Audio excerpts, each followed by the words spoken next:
Kan bisa dibu apa kata ibu? Tunggu sebentar. Tunggu sebentar.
Suci, Suci tahu tidak kenapa Suci dipanggil ke sini? Tahu Bu, karena Suci sering datang terlambat ke sekolah. Iya, itu benar sekali karena Ibu sering dapat laporan dari guru piket kalau Suci itu emang sering datang terlambat ya. Kira-kira seingat Suci sudah berapa kali Suci datang terlambat ke sekolah? 6 kali Bu. 6 kali. Itu terlambat ke sekolah itu suatu tindakan yang salah bukan? Salah Bu. Salah, betul sih. Manusiawi ya berbuat salah itu ya, setiap orang pasti pernah melakukan kesalahan. Yang penting kita harus belajar dari kesalahan kita itu untuk kedepannya kita mengurangi kesalahan atau sama sekali tidak berbuat salah lagi ya Suci ya. Dari pernyataan Ibu tersebut Suci setuju tidak? Setuju Bu. Oke, setuju.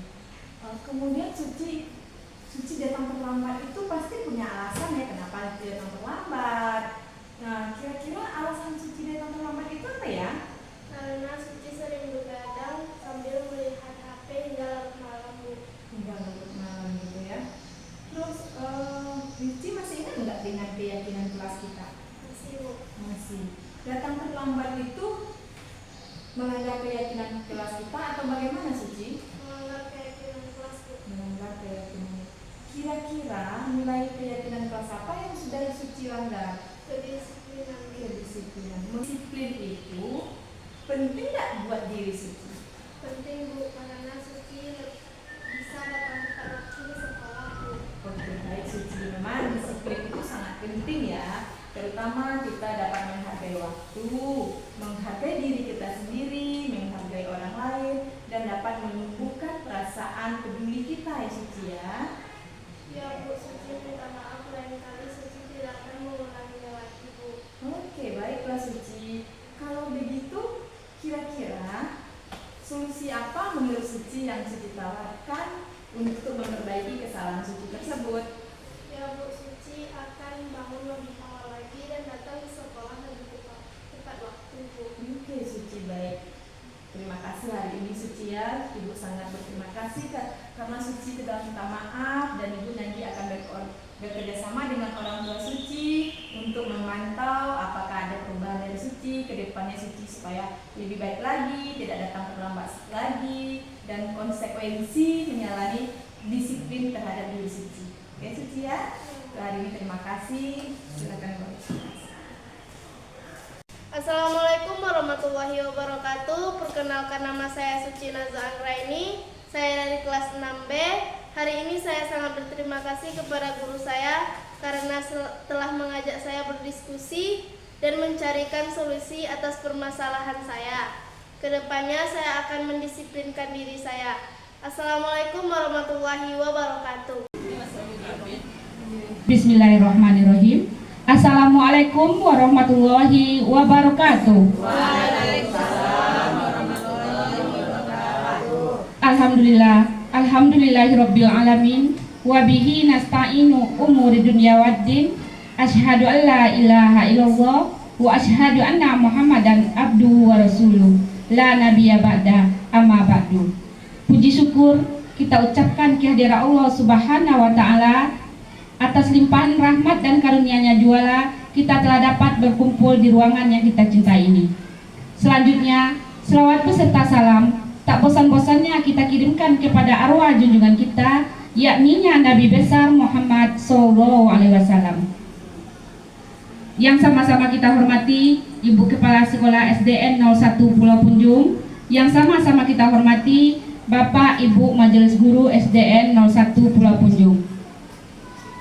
Baiklah, adapun acara kita hari ini adalah diseminasi budaya positif oleh salah seorang calon guru penggerak dari SDN 01 Pulau Punjung, yaitu Ibu Yulvita Diana.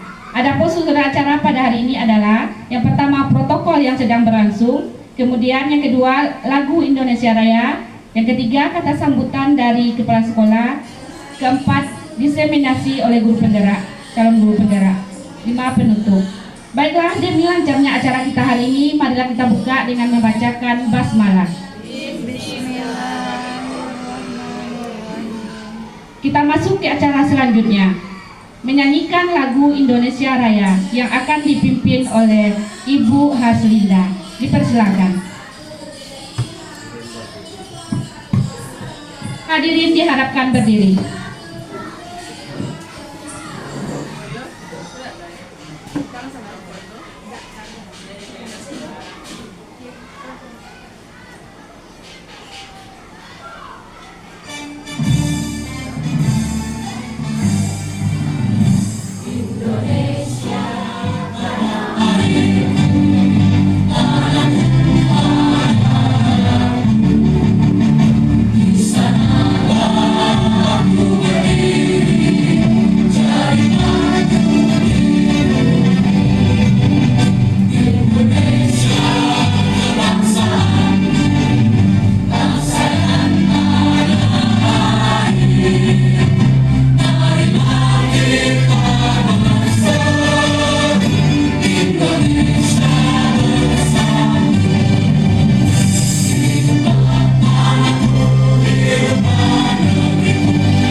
Hadirin duduk dulu.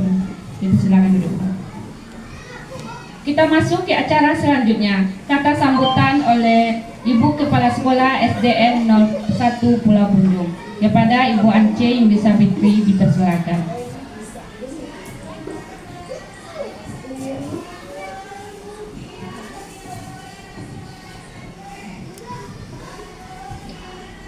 Bismillahirrahmanirrahim. Assalamualaikum warahmatullahi wabarakatuh. Alhamdulillahirabbil alamin. Wassalatu wassalamu ala asrofil anbiya'i wal mursalin wa ala alihi wa sahbihi rasulillah ya jemaah. Pertama sekali marilah kita ucapkan puji syukur kehadiran Allah Subhanahu wa taala yang telah memberikan limpahan rahmat dan karunia-Nya kepada kita semua, sehingga kita bisa hadir dan berkumpul di ruangan kita ini.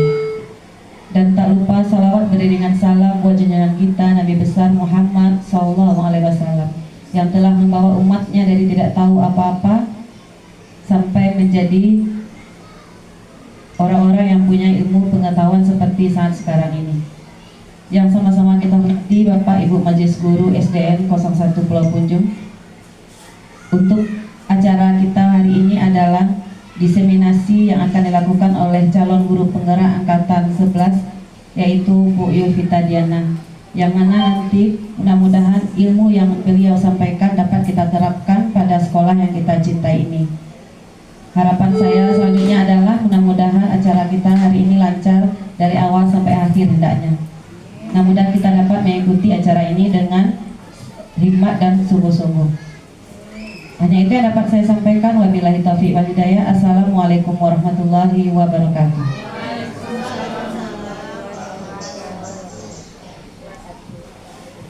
Acara selanjutnya diseminasi budaya positif yang akan disampaikan oleh calon guru penggerak angkatan 11, Ibu Yulvita Diana. Dipersilakan.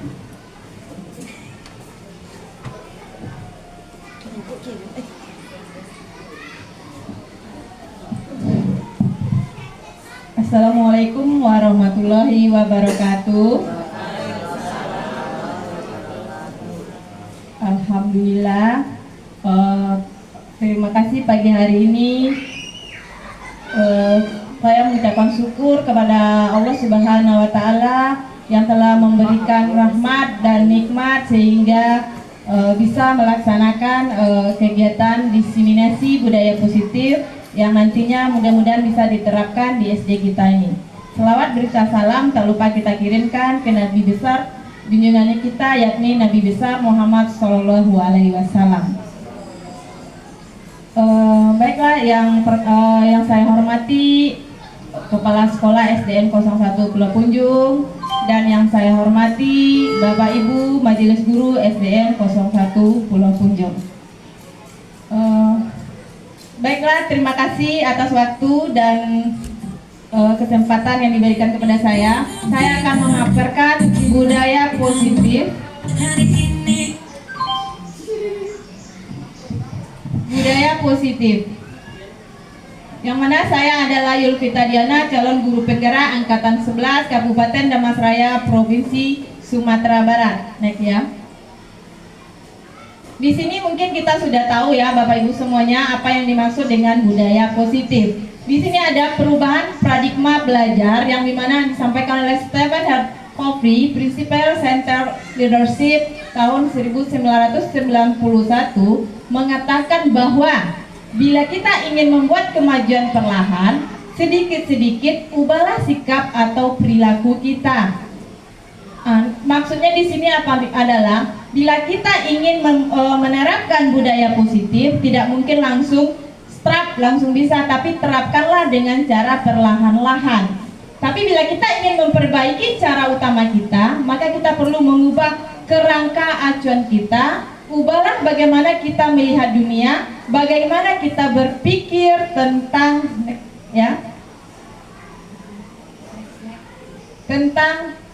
manusia. Ubahlah paradigma kita, skema pemahaman, dan penjelasan aspek-aspek tertentu tentang realitas. Perubahan paradigma tersebut bisa kita lakukan dengan dasar pemikiran, gitu, stimulus respon atau rangsangan dan tanggapan, di mana ada teori kontrol. Ada di sini stimulus respon, teori kontrol. Yang mana ini bisa kita lihat stimulus responnya seperti realitasnya atau kebutuhan kita sama, tetapi teori kontrolnya itu kebutuhan kita tuh berbeda ya. Kemudian semua orang melihat hal yang sama. Kontrolnya itu setiap orang memiliki gambaran yang berbeda. Kemudian kita mencoba mengubah agar pandangan sama dengan kita. Akan tetapi teori kontrolnya adalah kita berusaha memahami pandangan orang lain tentang dunia. Kemudian perilaku buruk dilihat sebagai suatu kesalahan. Kalau teori kontrolnya, semua perilaku memiliki tujuan. Dan orang lain bisa mengontrol saya, hanya Anda yang bisa mengontrol diri Anda.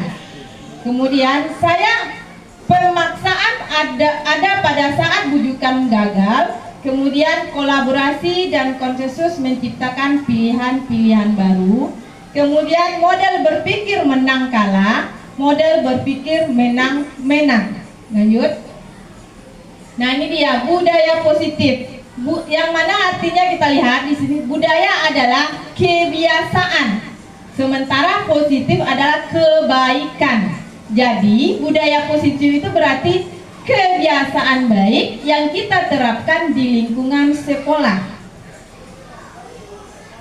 Nah, kenapa kita harus ada budaya positif kita di sekolah? Tahu Bapak Ibu, kenapa? Apakah kita harus menerapkannya? Nah, di sini kita bisa lihat, untuk menciptakan suasana pembelajaran yang kondusif, maka pendukungnya adalah suasana yang positif. Dengan adanya suasana positif, guru dan murid akan menemukan kondisi pembelajaran yang menyenangkan tanpa ada beban. Jadi tujuan dari budaya positif itu ke sana ya Bapak Ibu ya. Lanjut, pertanyaan pemantik. Ini lagi. Hukuman dapat mendisiplinkan anak. Pemberian hukuman dengan hal positif seperti membaca atau membersihkan halaman sekolah dapat meningkatkan disiplin anak. Memberi penghargaan dapat meningkatkan motivasi belajar anak. Itu hukuman ya. Nah, budaya positifnya, sebagai pendidik, tujuan kita adalah menciptakan anak-anak yang memiliki disiplin diri sehingga mereka bisa memperlakukan dengan mengacu pada nilai-nilai kebajikan universal dan memiliki motivasi instrik bukan ekstrinsik. Lanjut. Disiplin positif, Bapak Pendidikan kita mengatakan, Ki Hajar Dewantara, di mana ada kemerdekaan, disitulah harus ada disiplin yang kuat. Sungguh pun disiplin itu bersifat self-disiplin atau disiplin diri, yaitu kita sendiri yang mewajibkan kita. Jikalau kita tidak cakap melakukan self-disiplin, wajiblah orang lain mendisiplinkan diri kita. Dan peraturan itu harus ada di dalam suasana yang merdeka. Nih, disiplin positif merupakan suatu cara penerapan disiplin tanpa kekerasan, ancaman, yang dalam prakteknya melibatkan kondisi tentang perilaku yang efektif antara guru dan murid. Disiplin positif mengajarkan murid untuk memahami konsekuensi dari perilaku mereka, dan selain itu mengajarkan murid tentang tanggung jawab serta rasa hormat dan berinteraksi dengan lingkungannya. Jadi disiplin positif adalah cara penerapan disiplin yang bertujuan untuk menumbuhkan kesadaran, memperdayakan murid untuk melakukan suatu tanpa ada sogokan, tanpa ada ancaman, atau tanpa ada hukuman. Itu yang dimaksud dengan penerapan disiplin positif. Mungkin selama ini Bu ya kita mungkin banyak melakukannya hukuman, memberi hukuman kepada anak, kemudian untuk melakukan sesuatu anak diberi hadiah. Tetapi kalau disiplin positifnya adalah bagaimana cara menerapkannya dengan budaya yang baik, yang mana nanti anak-anak itu bisa bertanggung jawab dan tahu dengan apa yang kesalahan yang mereka lakukan. Kemudian disiplin positif akan melahirkan, nah ini dia nilai-nilai kebajikan yang dilahirkan oleh disiplin positif. Positif perilaku manusia, motivasi perilaku manusia. Apakah disiplin karena tidak ingin ditegur oleh pihak lain? Benar tidak Ibu? Apakah disiplin karena tidak ingin ditegur oleh pihak lain? Contohnya menghindari ketidaknyamanan dan hukuman. Misalnya kan motivasi perilaku manusia tuh nanti pada awak biku karena tegur, pada awak biku karena hukuman, bagusnya kita mentaati peraturan gitu. Yang kedua, ingin dilihat dan dipuji oleh lingkungan Anda atau mendapat penghargaan. Berarti maksudnya di sini kita melakukan sesuatu tuh ingin dapat pujian. Nyolah patuh, dia sudah mulai baik, tapi itu hanya ingin dapat pujian. Kemudian ingin menjadi pembelajar sepanjang hayat, menjadi orang yang berusaha dan bertanggung jawab, serta menghargai diri Anda sendiri sebagai teladan bagi lingkungan. Itu yang dimaksud dengan disiplin positif. Lanjut kita ke kebutuhan dasar manusia. Di sini kita sebagai manusia kita membutuhkan 5 kebutuhan dasar. Nah, di sini ada nih bolong-bolong nih, boleh dibantu ya Bapak Ibu ya. Ini adalah kebutuhan dasar kita ya. Kira-kira yang nomor 1 itu apa? Kebutuhan dasar kita ya. Kira-kira yang nomor 1 itu apa kebutuhan kita? Siapa yang bisa, Bapak Ibu? Apa Bu?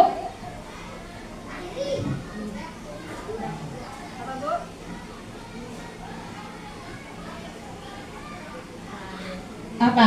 Dia ada A, B, R, A, H, N, H, D, U, P. Kira-kira apa itu? Apa? Itu artinya yang pertama tuh kita butuh bertahan hidup. Bertahan hidup.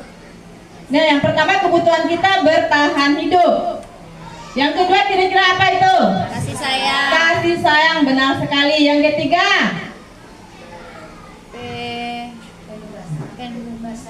Belum tepat. Penguasaan, benar. Yang keempat apa kira-kira? Kesenangan. Yang kelima? Kebebasan, benar sekali. Jadi ada 5 kebutuhan dasar manusia tuh yang harus kita penuhi, yang harus kita miliki di diri kita masing-masing. Lanjut. Nah, ini dia, betul tidak? Betul. Bertahan hidup, kasih sayang dan rasa diterima, penguasaan, kesenangan dan kebebasan. Oke, lanjut. Nah, lagi lanjut ke 5 posisi kontrol guru. Nah, kita nih ya, pertama penghukum, pembuat rasa bersalah, teman, pemantau, manajer. Ini 5 posisi kontrol guru. Stop dulu ya. Kira-kira kita berada di mana saat ini? Bapak Ibu, kira-kira kita berada di mana saat ini? 3, teman. Yang lain? Ibu yang lain?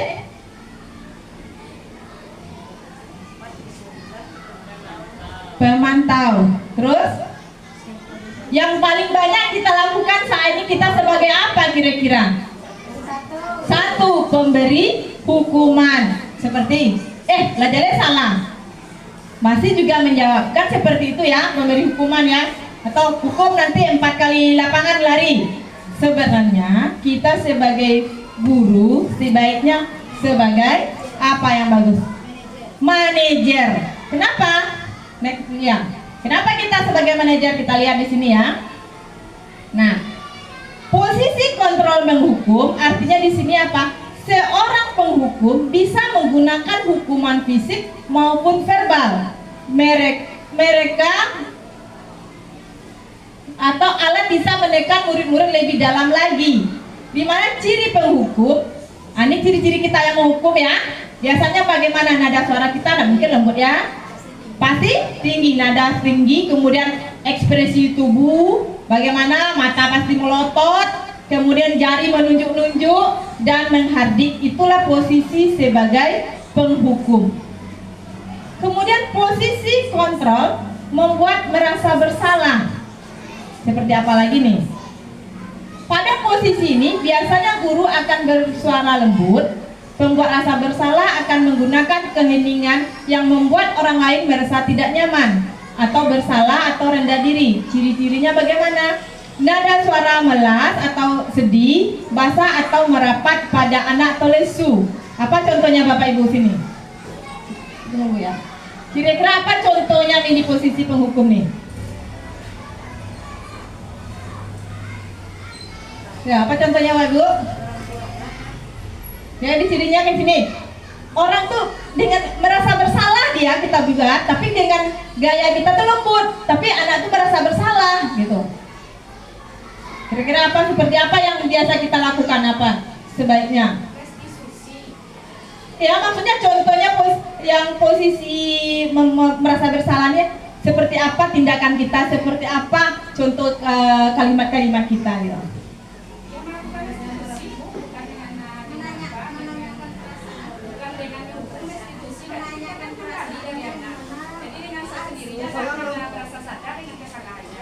Berarti dengan segitiga restitusi gitu.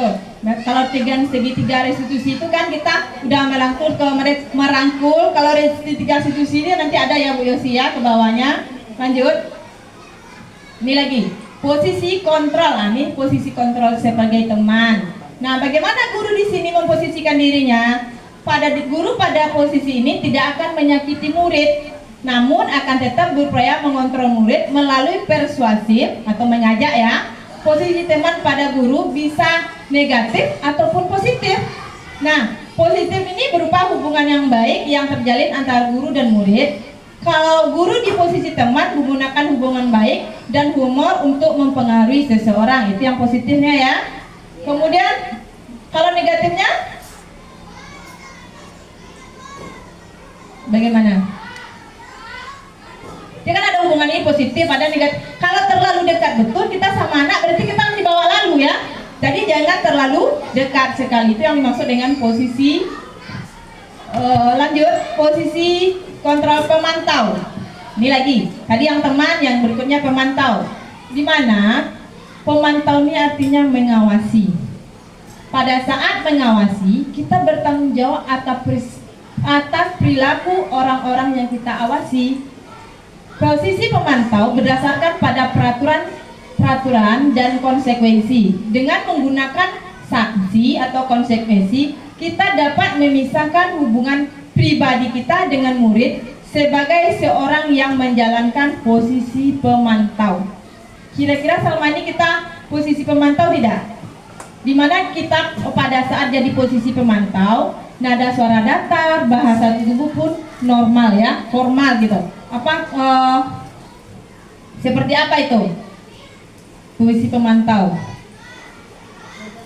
Contohnya apa? Coba Bu Nes, gimana Bu Nes? Posisi pemantau ya, silakan. Contohnya ya. Kemarin kan sudah Ibu bilang jangan seperti ini, tapi kok kamu lakukan lagi? Berarti kan kita pantau itu Kita pantau yang ya. dilakukan kemarin. Berarti kita memberi arahan kepada Anak untuk jangan berbuat lagi, kemudian suara kita datar, tubuh kita biasa saja gitu ya. Lanjut, posisi manajer. Nah, disinilah sebaiknya kita sebagai seorang guru, posisi kita berada di sini ya, yang sebaiknya. Yang mana pada posisi manajer ini, di mana guru berbuat sesuatu bersama dengan murid, kemudian mempersilakan murid bertanggung jawab terhadap perilakunya atau mendukung murid agar dapat menemukan solusi atas permasalahan dirinya sendiri. Nah, posisi manajer telah memiliki keterampilan di teman maupun pemantau.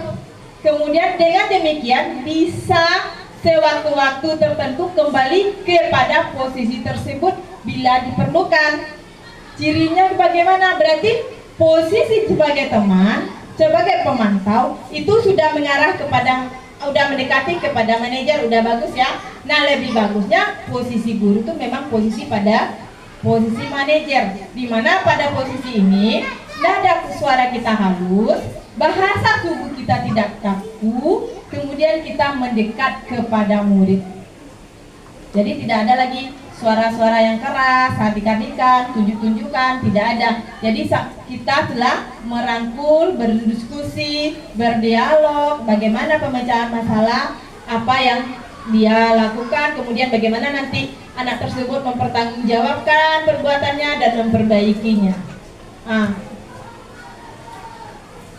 Oke. Posisi terakhir menyadari ada guru berbuat sesuatu dengan murid. Ini dia ya Bu yang harus kita perbuat ya Bu ya. Mempersilakan murid bertanggungjawabkan perilakunya, kemudian mendukung murid agar dapat menemukan solusi atas permasalahannya sendiri. Sebagai seorang manajer telah memiliki keterampilan di posisi teman maupun pemantau. Nah, berarti sebelum kita manajer itu harus punya kita harus punya posisi pemantau, kita bisa teman juga ya. Dan dengan demikian bisa jadi di waktu-waktu tertentu kembali kepada kedua posisi tersebut bila diperlukan. Bu Widya, lanjut Bu Widya. Nah, sampai di posisi 5 kontrol tadi, apa ada yang mau ditanyakan Bapak Ibu? Sudah bisa dimengerti? Bisa dilanjutkan? Berarti kita Posisi kita tuh kan ada 5 tadi. Yang pertama apa? Nah,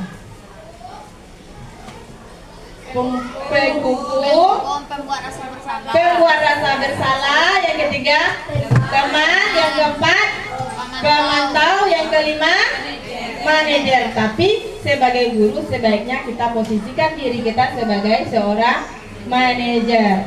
Bisa kita lanjut materi berikutnya ya. Keyakinan kelas. Nih, saya rasa semua guru di kelas ini sudah melakukan keyakinan kelas ya. Nah, sebenarnya keyakinan kelas ini bersifat abstrak daripada peraturan yang lebih rinci dan konkret. Keyakinan kelas berupa pernyataan-pernyataan universal. Pernyataan keyakinan kelas senantiasa dibuat dalam bentuk positif, ya Bapak Ibu ya. Keyakinan kelas hendaknya tidak terlalu banyak hingga mudah diingat dan dipahami oleh semua warga sekolah. Keyakinan kelas sebaiknya sesuatu yang dapat diterapkan di lingkungan tersebut. Kemudian semua warga kelas hendaknya ikut berkontribusi dalam pembuatan keyakinan kelas lewat kegiatan curah pendapat, bersedia meninjau kembali keyakinan kelas dari waktu ke waktu. Maksudnya di sini Bapak Ibu, dalam pembuatan keyakinan kelas ini sebaiknya berbeda tidak dengan peraturan? Berbeda tidak? Kalau peraturan siapa yang buat? Kita ya, pemangku kebijakan. Kalau keyakinan kelas? Nah, kalau keyakinan kelas, kita bersama murid melakukannya. Dengan demikian, apa yang kita sepakati jangan terlalu banyak betul sehingga nanti mereka susah untuk mengingatnya.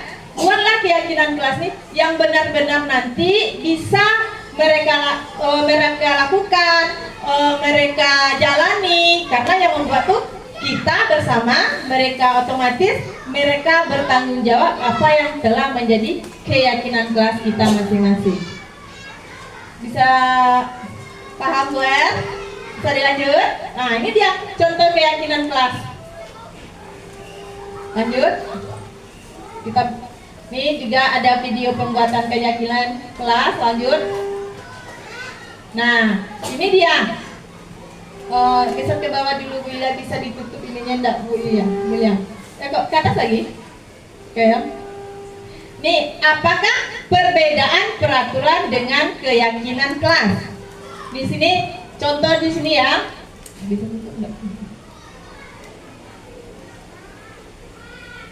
Nah, selalu kembali. Ini dia contohnya. Udah dari situ ya. Harusnya ini ditutup tadi Mbak Ibu. Oke, perbedaan peraturan dan keyakinan. Peraturan, selalu kembalikan buku ke tempatnya. Nilai kebajikannya, bertanggung jawab, dilarang mengganggu orang lain, tenggang rasa, hadir di sekolah 15 menit sebelum pembelajaran dimulai, disiplin, dilarang melakukan kekerasan, kasih sayang, dilarang menggunakan narkoba, kesehatan, kemudian bergantian atau menunggu giliran, tertib, gunakan masker, kesehatan. Nah, perbedaan peraturan dan keyakinan di sini dia Bu ya, Bapak Ibu ya. Kalau peraturan itu misalnya selalu kembalikan buku ke tempatnya, berarti mengajak kita bertanggung jawab. Kemudian dilarang mengganggu orang lain, menghormati orang lain, hadir di sekolah 15 menit sebelum berpelajaran dimulai. Keyakinan kelasnya apa? Menghormati orang lain dan berkomitmen. Kemudian dilarang melakukan kekerasan. Keyakinan kelas kita, keselamatan, menghormati orang lain. Kemudian dilarang menggunakan narkoba, tadi kesehatan, bergantian menunggu giliran, menghormati orang lain, dan bersabar, menggunakan masker, kesehatan, dan keselamatan. Tunggu dulu Bu ya, kalau lagi. Nah, di situ kan bisa dapat kita bedain ya, ibu-ibu semuanya. yang peraturannya selalu kembalikan buku ke tempatnya. Nah, itu kan peraturan. Nah, kalau kita bikin di keyakinan kelas, bertanggung jawablah. Berarti kalau kembalikan buku berarti anak-anak bukan kembalikan buku saja. Kalau dia sudah bertanggung jawab berarti banyak nilai yang harus dia lakukan. Mengumpulkan tugas tepat waktu atau mengerjakan tugas. Pokoknya nilai kebajikan yang akan kita tanamkan di keyakinan kelas kita tersebut. Oke, Bapak Ibu lanjut. Nih. Ah, ini lagi. Di sini ada tindakan guru, itu termasuk hukuman atau konsekuensi. Saya tutup aja ya. Mencatat 100 kali di dalam buku kalimat, saya tidak akan terlambat lagi karena sekolah. Cukup ya. Nah, nggak nampak apinya. Nah, nih saya mau tanya sama ibuku dulu ya. Apakah itu termasuk hukuman atau konsekuensi? Mencatat 10 kali di dalam buku kalimat. Wah, suruh anak tuh mencatat dengan kalimat saya tidak akan terlambat lagi karena saya tidak akan terlambat lagi karena terlambat ke sekolah. Maksudnya saya tidak akan kamu nanti tolong dicatat ya, karena kamu terlambat ambil bukumu, catat 100 kali kalimat ini. Saya tidak akan datang terlambat lagi ke sekolah. Apakah itu termasuk hukuman atau termasuk konsekuensi? Hukuman. Yang kedua lagi, lari mengelilingi lapangan basket 2 kali karena terlambat hadir di sekolah. Apa? Hukuman. Mengganti kertas tugas teman yang dicoret-coret. Konsekuensi apa hukuman? Mengganti tugas teman yang telah dicoret-coret diganti apa? Konsekuensi. Kemudian bersihkan tumpah air di meja tulis karena tersenggol pada saat belajar. Nih misalnya kita pada saat belajar kesenggol air kemudian tumpah, kita bersihkan lagi. Konsekuensi apa tanggung jawab? Konsekuensi.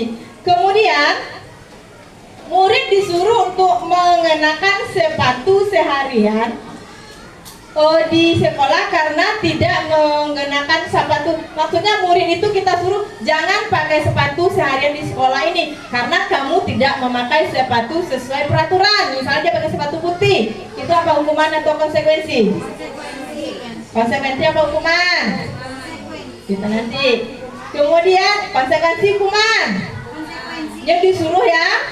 Kemudian lari mengelilingi lapangan basket 2 kali karena terlambat 10 menit untuk pelajaran PJOK. Hukuman. Oke Bapak Ibu, mari kita lihat ya. Yang next berikutnya bukan yang ini, slide berikutnya. Nah ini dia. Kita lihat ya. Nih, mencatat 10 kali di dalam buku kalimat itu hukuman.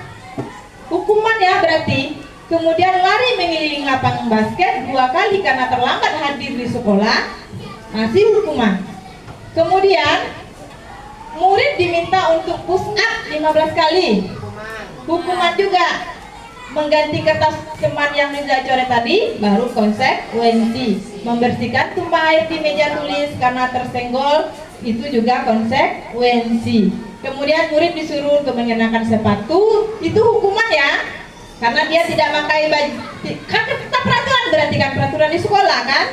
Kemudian mengelilingi lapangan basket, itu konsekuensi karena terlambat dalam pembelajaran PJOK. Begitu ya Bapak Ibu ya. Kemudian ini baru kita perbedaan hukuman dan konsekuensi. Kalau hukuman itu Bapak Ibu, suatu yang menyakitkan harus terjadi, itu ya. Sedangkan konsekuensi sesuatu harus terjadi.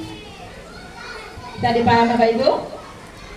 Kemudian membuat anak sakit fisik maupun hati untuk jangka waktu lama. Kemudian membuat anak merasa tidak nyaman dalam jangka waktu pendek. Kalau kita memberikan hukuman, misalnya tidak boleh pakai sepatu seharian karena kamu tidak pakai sepatu sesuai aturan sekolah. Berarti kan lama teringat apa tuh sudah membiarkan saya 1 hari tidak pakai sepatu. Itu kan hukuman mental ya. Kemudian anak membenci kedisiplinan, kalau konsekuensinya anak menghargai kedisiplinan. Kemudian paksaan, kalau hukuman itu bersifat paksaan, harus melakukan. Kemudian kalau dia konsekuensi, ada namanya stimulus tanggapan. Kemudian kalau hukuman mendorong anak menyakiti diri sendiri, kalau dia konsekuensi mendorong anak agar mudah menyesuaikan diri. Kemudian konsep dirinya buruk, sementara di konsekuensi konsep diri yang baik. Anak belajar untuk menyembunyikan kesalahan, kemudian anak belajar untuk mematuhi peraturan. Marah, rasa bersalah, dipermalukan, merasa tak dihargai. Sementara konsekuensi kehilangan hak, dibuat tidak nyaman, diasingkan untuk sementara. Itu ya Bu ya, beda hukuman dan konsekuensi. Semoga kedepannya kita bisa menerapkan apa lebih bagus, kita menerapkan konsekuensi. Kalau hukuman ini dia faktornya, kalau konsekuensi ini dia yang terjadi. Next. Nah ini dia. Ada namanya identitas gagal, identitas sukses. Nah ini yang dia tadi yang dimaksud Bu Yosi tadi, Bu Yosi ya. Ada dia sini hukuman, ada konsekuensi, ada restitusi. Ternyata ada lagi yang lebih bagus daripada konsekuensi. Apa itu maksudnya seperti ini? Kalau hukuman tadi sesuatu yang menyakitkan harus terjadi, sementara konsekuensi sesuatu harus terjadi. Sesuatu harus terjadi. Kemudian kalau restitusi itu merupakan pilihan. Ada pilihannya. Lanjut, tidak nyaman untuk murid atau anak untuk jangka waktu panjang. Kalau hukuman itu terasa sampai lambung hilangnya ya. Kemudian konsekuensi tidak nyaman untuk murid, anak-anak untuk jangka pendek sudah hilang. Nah kalau restitusinya, korban mendapat ganti, maksudnya ada solusinya yang kita carikan. Anak akan tersakiti kalau hukuman, kemudian anak dibuat tidak nyaman. Sementara restitusi, masalah terpecahkan. Jadi ada solusi masalah yang dicarikan ke anak.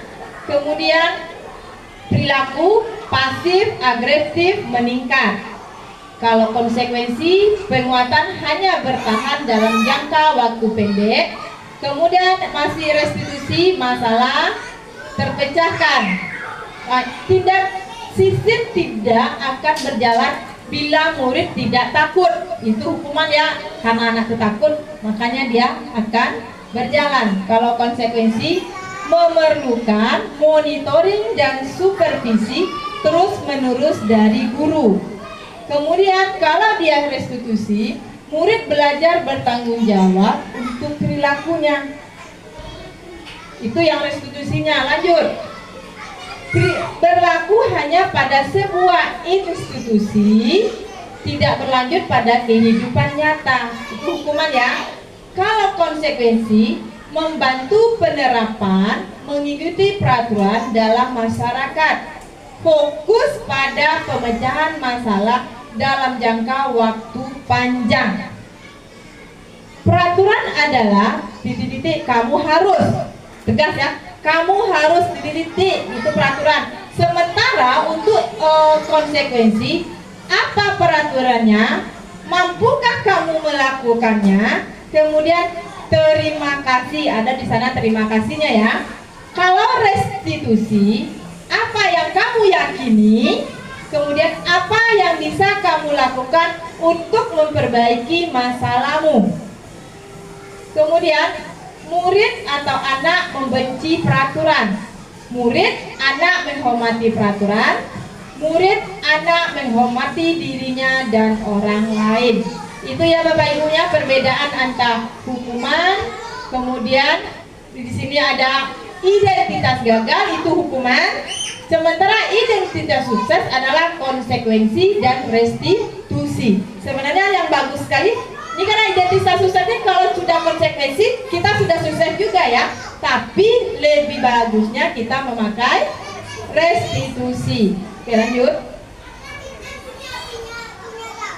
Nah, ini lagi 5 posisi kontrol tadi. Ini sudah tadi ya, 5 posisi kontrol sudah ya, lanjut ya. Nah, ini dia. Ini ada pernyataan-pernyataan siapa yang mengatakan, saya kecewa sekali dengan kamu. Siapa itu? Guru. Kamu tidak pernah benar melakukannya. Guru. Ayolah lakukan demi Bapak Ibu. Ini kan siapa yang mengatakan ya? Kemudian apakah kamu mendapat stiker bintang hari ini? Bagaimanakah kamu bisa menyelesaikan masalah ini? Kamu selalu yang paling terakhir. Yang mau ditanyakan di sini, posisi apa yang terdapat? Posisi kontrol apa yang terdapat di sini? Saya kecewa sekali dengan kamu. Itu kita sebagai posisi apa kita di sana?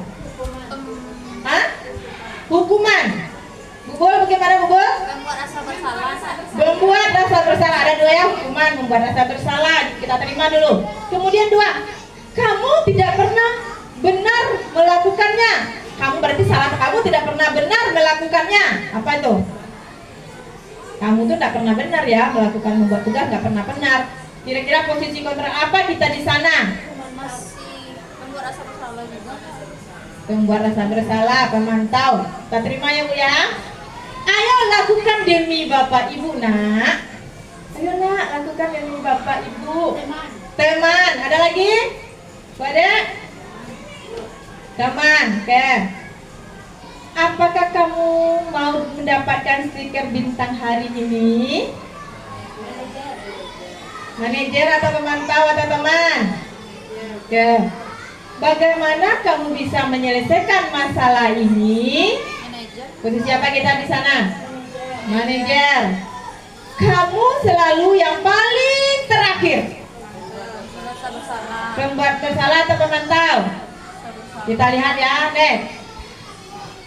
Nah, ini dia.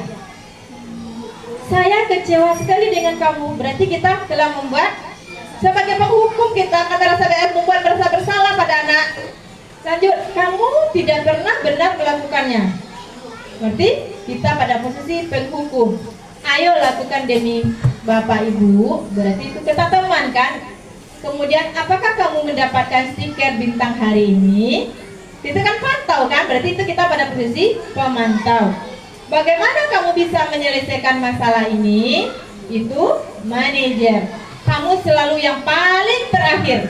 Itu posisi kita penghukum. Inilah contoh-contoh pertanyaannya tentang 5 posisi kontrol kita sebagai seorang guru. Next. Nah, ini dia restitusi. Nah, apa sih yang dimaksud dengan restitusi?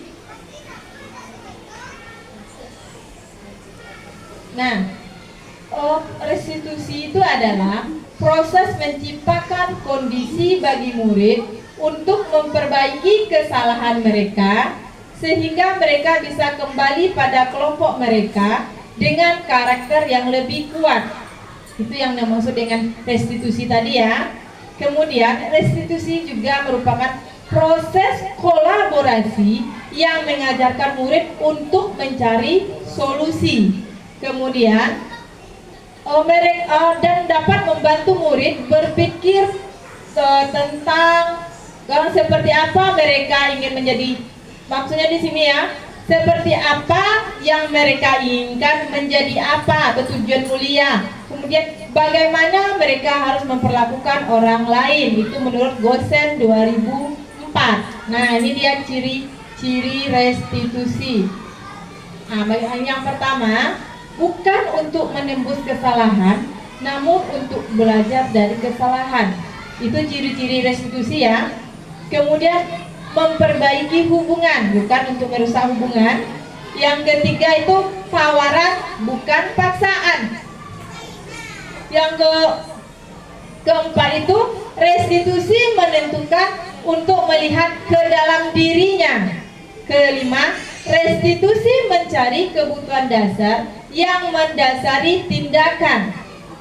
Keenam, restitusi diri adalah cara yang paling baik. Restitusi fokus pada karakter bukan tindakan. Kemudian restitusi fokus pada solusi. Restitusi mengembalikan murid yang berbuat salah pada kelompoknya. Itu ciri-ciri restitusi ya Bapak Ibu ya. Nah, ini dia. Restitusi itu ada 3 cara ya. Maksudnya di sini ada untuk melakukan mencari solusi itu ada 3 langkah, maka dinamakan dengan segitiga restitusi. Yang mana pertama kali itu menstabilkan identitas, kemudian validasi tindakan yang salah, kemudian menanyakan keyakinan kelas. Agak geser sedikit Bu ya. Nah, apa pula nih masuk di sini ya Bu? Nah, inilah posisi manajer di sini ya, kita dapat posisi manajer. Misalnya kita menyelesaikan masalah, pertama kan kita ajak anak, kemudian apa yang kita lakukan pertama? Menstabilkan identitas, yaitu dengan bertanya, apa yang kamu lakukan hari ini nak? Kemudian kita bilang sama dia, nak, berbuat salah itu wajar ya, manusiawi, karena setiap orang pasti akan pernah melakukan kesalahan. Yang penting apa? Kita harus belajar atau kita harus memperbaiki diri dari kesalahan kita tersebut. Itu yang dimaksud dengan menstabilkan identitasnya. Bukan nggak jelas salah, menjawab juga lagi, bukan seperti itu. Tapi kita yakinkan anak tersebut berbuat salah itu manusiawi ya. Semua orang pasti melakukan kesalahan. Yang penting kita harus bisa merubah atau memperbaiki diri atau mengambil sesuatu dari kesalahan kita. Nah, setelah itu kita lakukan, lanjut kita ke validasi tindakan yang salahnya. Nah, tentu kita ingin tahu dari menstabilitaskan identitas, dari apa yang anak lakukan, kita validasi dia. Kamu punya alasan kan melakukan hal tersebut? Kita tanya apa alasannya, karena dia sampai berbuat sebegitu. Tentu kita. Nah, setelah kita tahu alasannya, kemudian baru kita cari lagi menanyakan keyakinan kelas kita. Nah, di sini di keyakinan kelas ini, kita tanya, apakah perbuatan yang Anda lakukan tadi, nak, termasuk salah satu keyakinan kelas kita atau bukan? Atau kita review lagi dia, kamu masih ingat nggak dengan keyakinan kelas yang telah kita berbuat? Kalau dia bilang masih, kemudian kita tanya lagi, perbuatan kamu tersebut itu melanggar atau sudah masuk ke keyakinan kelas kita? Berarti kan tentu melanggar keyakinan kelas. Dari di sini baru kita cari solusinya bersama. Apa sih? Atau kita tanya dulu ke dia, bagaimana nanti solusinya dengan perbuatan salah kamu ini? Apa nanti yang akan kamu lakukan untuk memperbaikinya? Inilah gunanya segitiga restitusi. Dimana dengan segitiga restitusi ini kita akan membuat anak itu menjadi pribadi yang mandiri dan bertanggung jawab terhadap perbuatannya. Bisa dipahami Bapak Ibu? Nah, ini dia kan segitiga restitusi itu menstabilkan identitas, validasi tindakan yang salah, kemudian menanyakan keyakinan kelas. Lanjut.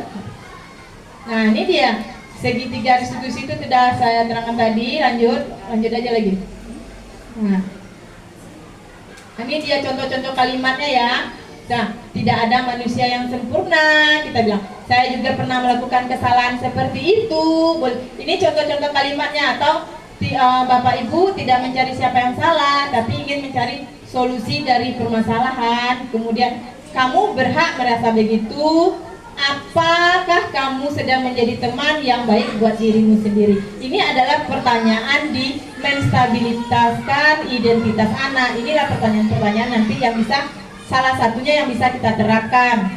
Kemudian kalau validasi tindakan yang salah tadi, kan boleh kita gunakan ini. Kamu pasti punya alasan mengapa melakukan hal itu. Kemudian kamu patut bangga pada dirimu sendiri karena kamu telah melindungi sesuatu yang penting buat kamu.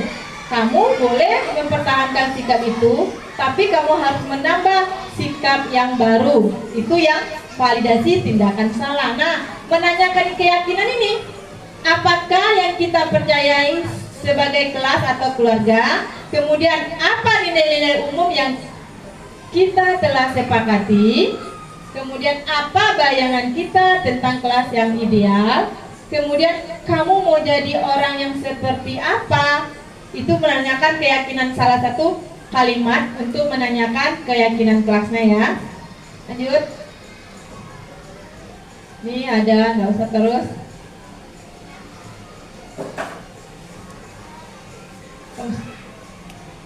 Nah, berarti sudah sampai di sini. Berarti terakhir adalah restitusi, segitiga restitusi, di mana kita di sini sebagai manajer, dan juga saya juga berharap nantinya ke depannya kita bisa menerapkan ini, budaya positif ini di SD 01 Pulau Punjung ini, dan kita sebagai guru bisa menjadi manajer dan di posisi kontrol manajer ya. Kemudian kita bisa menyelesaikan masalah dengan menggunakan segitiga restitusi. Mungkin hanya sekian yang bisa saya sampaikan. Kalau ada salah atau kekurangan, saya mohon maaf. Saya sudahi dengan wassalamualaikum warahmatullahi wabarakatuh. Saya kembali.